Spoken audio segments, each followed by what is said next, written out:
In the vibrant heart of Nigeria, nestled amidst lush forests and rolling hills, lay the village of Obinna, a place of lively markets, sacred traditions, and whispered legends. Among its people was a young man named Obinna, clever, charming, and insatiably greedy.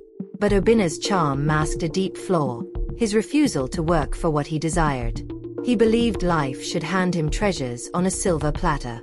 And so, when he heard of the treasures hidden in the hut of Mama Ekene, the village witch, he made a fateful decision. Mama Ekene was no ordinary woman. Her name inspired fear. Her hut was a place no villager dared to approach, surrounded by charms and guarded by forces unseen. But Obinna was blinded by greed. That night, under the full moon, he crept toward the hut, his mind filled with dreams of riches. Obinna stood in the darkness, his heart pounding with excitement and fear. The village was quiet. Too quiet. The perfect moment had come. He had heard tales of Mama Ekene's riches for as long as he could remember, but now, he would seize them for himself. He knew the risks, of course. The old woman was no stranger to dark magic. But in Obinna's mind, the treasure was worth any price. He would slip past her charms, steal her wealth, and disappear into the night. No one would ever know it was him. With a final glance over his shoulder, Obinna ventured into the forest, a single thought consuming him. Riches beyond imagination awaited him at the witch's doorstep. The closer Obinna got to the hut, the heavier the air became. There was something unnatural about this place. The charms that hung from the trees whispered in a language he could not understand. Yet he pressed on, driven by his greed. As he reached the door, his hand trembled slightly. The air felt thick, oppressive, as if the very land knew what he was about to do. With a deep breath, Obinna pushed open the door. Inside, the treasure was more than he had ever dreamed. Gold coins spilled from baskets, precious gems lay in heaps, and a strange glowing amulet rested on a pedestal in the center of the room. Obinna's eyes widened. He reached out, his fingers brushing the cold surface of the amulet. For a moment, everything seemed still. Then, a sudden gust of wind slammed the door shut behind him. The room seemed to pulse with energy. Obinna felt a shiver run down his spine, but his desire for wealth drowned out the warning signs. He grabbed the amulet and stuffed it into his pocket, along with as many jewels as he could carry. Obinna's heart raced as he dashed out of the hut, the treasures weighing heavily in his hands. He didn't dare look back. He couldn't afford to. But as he sprinted through the forest, he felt the weight of the amulet pull at him. It was as if something invisible was watching him, tracking his every move. He stopped in his tracks, his legs trembling, his breath shallow. Something was terribly wrong. The forest had grown unnaturally silent. A low growl echoed from the depths of the woods, sending a chill through Obinna's spine. He turned and bolted, but the shadows seemed to move with him. The moment Obinna returned to the village, he felt the weight of the amulet grow heavier. He could not shake the feeling that he was being followed. Everywhere he went, there was a coldness in the air, an unsettling silence. As the days passed, Obinna began to change. His once radiant skin grew pale, and strange black veins appeared under his eyes. People whispered that he was cursed, that Mama Ekene's wrath had already begun to take its toll. But Obinna refused to believe it. He had the treasure after all. What was a little curse compared to the riches he had stolen? Obinna's nights became sleepless. The air around him thickened, and strange dreams plagued him. Dreams of dark figures chasing him through the forest, calling his name in voices that sounded like the wind.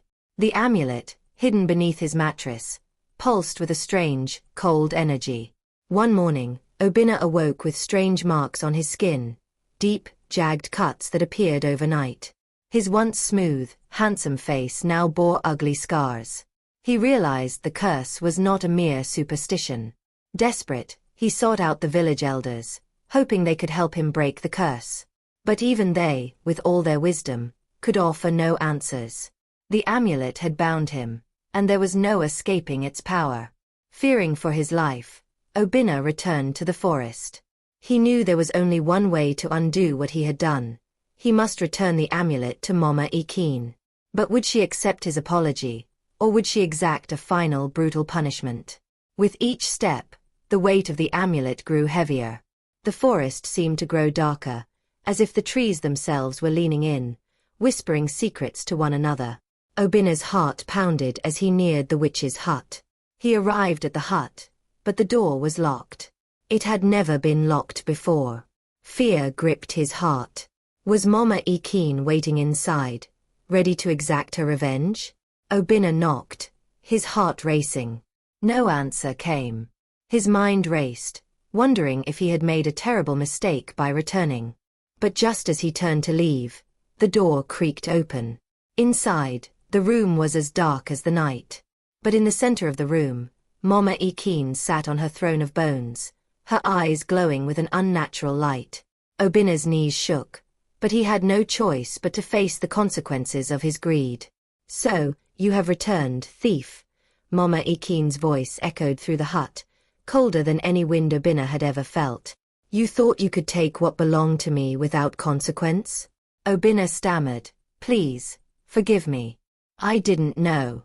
I didn't know the curse would be this powerful. Take the amulet back. Take everything. I beg you." Mama Ekene stood and slowly walked toward him, her steps heavy with the weight of ancient power. She took the amulet from his hands, her fingers cold as ice. "You have taken what was mine, Obinna. And now, you will understand what it means to steal from a witch." Mama Ekene's eyes blazed with fury as she began chanting in an ancient language. The air around Obinna crackled with energy. His body began to tremble uncontrollably, as though the very earth beneath him was alive, pulling at him. The ground beneath Obinna's feet cracked open, and he fell to his knees, screaming in pain. His body began to twist and contort as the curse took full effect. Obinna's once handsome face began to melt and twist into something monstrous. His eyes bulged, his skin bubbled as though it were being burned by fire. The last thing Obinna saw was Mama Ekene's cold smile. "Greed is a curse that cannot be undone," she whispered, before the world around him turned to darkness. Obinna awoke in a place he could not recognize.